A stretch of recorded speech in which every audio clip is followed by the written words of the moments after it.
Hey guys, in this video we're going to talk about CT side rotations on Nuke. We're going to go over a couple different scenarios that the top teams face, and these are very likely the same scenarios that you guys face in your matches as well. So with that, let's get started.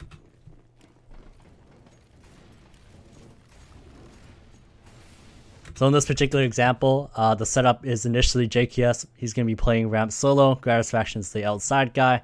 Jacob and Azir are the upper people, and Liaz is the dedicated heaven person. In this particular round, Ents are going to be going for the triple wall smoke outside, so it's these three smokes here. It gives the terrorists basically a clear path towards the secret area without being seen. However, in this particular round, because Gratisfaction actually threw a Molotov at the red area, it actually creates a gap in the smoke. But Ents are going to throw another smoke to kind of cover that gap up. But Gratisfaction, he's going to spot at least two people. He's able to get one, so he knows that there's multiple people that are going to be going towards the secret area. So with this information, Renegades, look at their rotation. JKS is going to be dropping from ramp to go towards lower. Now, in a lot of other lower tier teams, you'll see that the upper player is traditionally the person that decides to go down towards the vent to rotate lower. However, this is not always the best idea, or not always the best choice, because by this upper player rotating down towards the vent, it gives information to this terrace who, it's very common to have a person lurk door to try and just get information and kind of just hassle these players at upper. So if this upper player rotates down towards vent, he's going to give a lot of information to this terrace, and he's going to let his team know it's like, okay, there's already going to be one who's rotated down towards the vent area. And as well, if this door player had good timing, he could also catch this player off guard while he goes down towards the vent. So definitely don't want that to happen either. Another alternative that the terrorists could have done, they could have thrown these three smokes here and then just went back to lobby and just wait for this player to rotate down towards the vent, and then have only one player upper and one player towards heaven. So that just means one player less to defend the upper site. It would give them this small timing, the small window for them to just bust out door and bust out hut. If you kind of look at the setup right now, Jacob, he'd be the only one in sight right now. And in addition, Liaz, if he hadn't rotated, he'd be towards the heaven. So it just gives them a lot more space and time to just come out through the door and come out through the hut, which is why you don't really want to be rotating from upper to lower, because of this information that it provides the terrace. On the other hand, if you rotate through the ramp, the terrace are not gonna get information that you rotate from ramp. So that's why it's also such a good idea to just rotate your ramp guy down to lower. So when this happens, Liaz, he's going to take his spot, and Gratisfaction, he can still stay towards the heaven/hell area. So Liaz will take his spot at ramp. Gratisfaction, he's basically going to play that Liaz role where he can help upper, he can also help ramp as well. So while this happens, you'll see that JKS, because of his rotation from ramp, he actually has a decent amount of timing to be able to get into some decent spots. So he could actually get into dark spot, he could have gone to control, and with where he is right now, he can get into that corner right over there by the corner of the railings. He could also be behind the silo area. There's a lot of good spots that he can be in. And I'm also going to show you the power here where if Liaz is in this corner as well by this horseshoe area, this is a decent crossfire for both these players to be in if these players decide to take towards the lower site.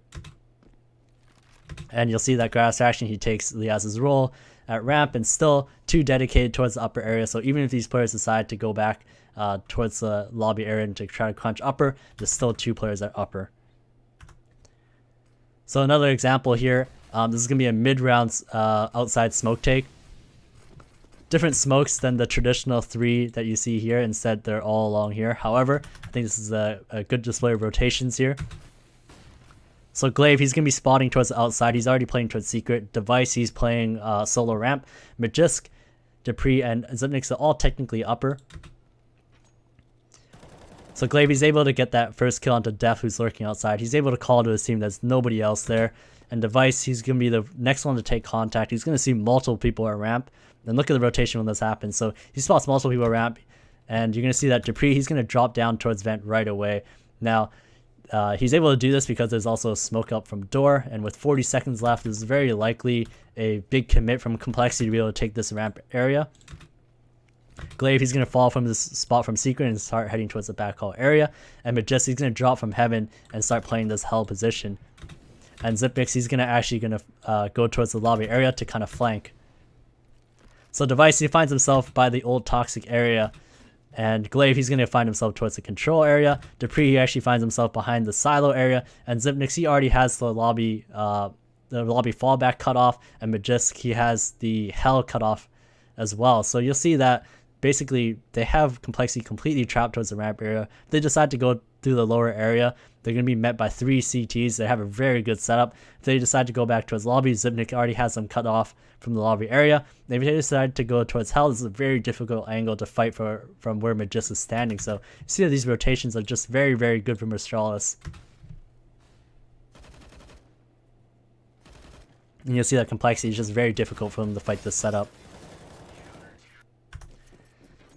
So another example from the Renegades was Ents match, and this here is going to be a straight upper rush. And what you're going to see here is that Jacob and Azir, they're both actually going to be playing behind the silo. And this is a very key detail because when they're playing behind the silo, it actually gives opportunity for JKS and Gratisfaction to rotate through the heaven area and help them. So you're going to see here that Gratisfaction, he's going to fly up from heaven. He's just going to swing out, and you're going to see that he's able to get this kill right here. Now, if these 2 CTs weren't playing behind the silo, this player would not need to wrap around to be able to get him, and hence Gratisfaction would not have gotten this trade. So if these 2 CTs are playing on top of Hut, or maybe even this Tetris area, these Ts can kind of wrap around on them and get kills on them without these heaven people being able to help. So that's why it's a pretty key detail that these 2 CTs stayed behind the silo to be able to allow these 2 heaven players to come up and help them in this upper rush. And you see it's a very solid hold. And once again, just great play behind the silo to be able to allow their heaven people to come up. So this is going to be another example. This is going to be a late upper take. So Sergey, he's going to not find any kills. Ariel is going to find 2. And after that, they get traded out. So what you're going to see here in this rotation, I'm going to rewind it just a little bit. There are 2 people at ramp initially, and Ali is towards the secret area by control. So right when this take happens, you'll see that X7, he's going to rotate towards the ramp area, and Alexi B is going to rotate towards heaven. Now, the one thing you might question is why don't these 2 players go together? The reason is for one, heaven's a really good spot to be able to retake from. There's a lot of different angles that you can spot towards the site. It's much more of an information gathering spot to be able to kind of eliminate angles for your players who might be retaking from other areas.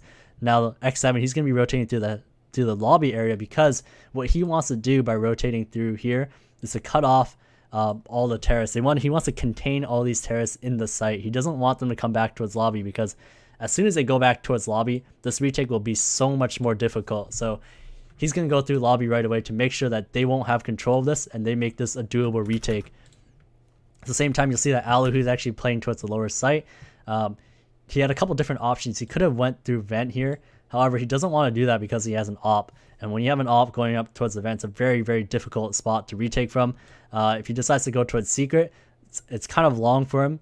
And the other thing as well is that the players in the upper site will likely hear him going through the secret area. So he doesn't want to give that information away because it gives the terrorists basically a sense of timing of when the retake is actually going to be happening. So Alu, he doesn't want to give them that kind of information. So he's just going to group back up with X7 towards the lobby area. And once again, you can see that, Alexi B, he's found himself towards the heaven area, and X7, he's cutting off the possibility for these terrorists to retake lobby control. So this final example here, just a great reaction to the triple outside smokes from Renegades. So in this particular round, they're on a forest buy. They don't have many weapons, so they're taking the gamble to just drop down towards vent right away. And so they're doing the triple smoke outside, so they're able to have a straight shot towards secret. So Leah is going to rattle off some shots. They already have 2 towards vent. They toss a smoke to derail this push. Now, the next thing that's about to happen is that Gratisfaction, he's able to spot multiple players coming back through the secret area. So he's going to relay this to his team. Now, this adjustment that Renegades does is brilliant because it's really, really good sense of map control here. So Gratisfaction just falls back from that angle. Azir and Jacob, once they realize that nobody's going to the secret area, everybody decides that they're all going to start crunching the lobby area. So you see the rotations already going through. So these 2 players from the vent area, they're going to push through door. Lias is going to get close towards the hut area. And JKS and Gratisfaction, they're going to go towards the ramp area. Now the reason why they do this is because with the 3 outside smokes and with the information that Grass Faction got from these multiple players coming out from the outside area, there's very low chances there's anybody in this lobby area. So they want to make sure that if there is somebody here, they're able to take down that player and get this control of lobby to be able to stack either the lower or upper site. So you'll see as that happens, they're all going to start grouping up to take lobby together. They want to be able to find the information that is either empty or find this one solo kill. And once they clear it out, that they see there's nobody there, they're going to all start stacking another site. So they actually all decide to stack towards the upper site. Grass Faction is still going to hang around towards ramp, but JKIM and JKS, once they clear this out, they're going to start moving towards upper. And overall, just a really good understanding of map control and where the terrorists could be, and just trying to maximize the best chance they have of winning this round. So with that, you guys, I hope you guys enjoyed that video. If you guys like what you saw, please like and subscribe. If you guys want to see any more of this kind of content, please let me know in the comments below. Hope you guys enjoyed this video. Thank you guys so much for watching, and I'll see you guys in the next one.